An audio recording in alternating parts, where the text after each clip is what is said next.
High বন্ধুরা, কেমন আছেন সবাই? আশা করি ভালো আছেন। শেখবার রান্নাবান্না আপনাদের স্বাগত জানাই।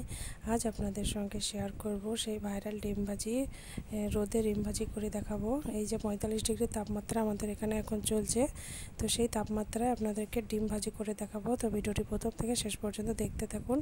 তো এখানে আমি একটি তাওয়া 1 ঘন্টা আগে রোদে রেখে দিয়েছিলাম, তো তাওয়াটা কিন্তু প্রচণ্ড পরিমাণে গরম হয়ে গেছে। এখন আমি একটা ডিম নিয়েছি, ডিমটাকে একটা বাটির মধ্যে ভেঙে নিয়েছি আর একটা কাঁটা চামচের সাহায্যে ভালো করে ডিমটাকে ফেটিয়ে নিয়েছি। সামান্য একটু লবণও ডিমের মধ্যে দিয়ে দিচ্ছি। তো ভালো করে ফেটিয়ে নেওয়া হয়ে গেছে।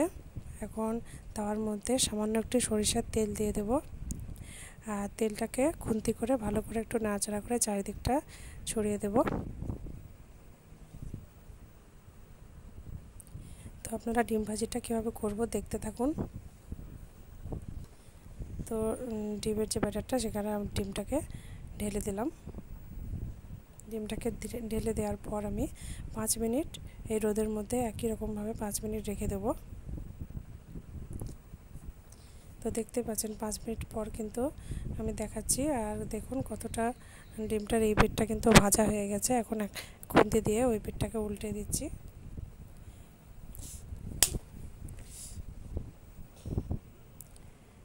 দেখতেই পাচ্ছেন ডিমটা ভাজা হয়ে গেছে, উল্টে দেওয়া হয়ে গেছে। এখন আমাদের ডিম কিন্তু এই রোদে ভাজা কমপ্লিট আর খাওয়ার জন্য একদম রেডি হয়ে গেছে। খুন্তি দিয়ে কেটে দিচ্ছি, ছোট্ট করে একটা পিস বের করে দিচ্ছি। আর এই পিসটা আমি ট্রাই করে আপনাদেরকে বলবো কেমন হয়েছে, খেয়ে দেখি।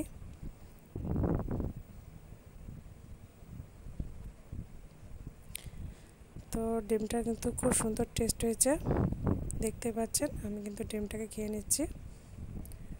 তো এই রোদে এই গরমে আপনারাও এভাবে ডিম ভাজি করে দেখতে পারেন। আশা করছি আপনারাও সাকসেস হবেন।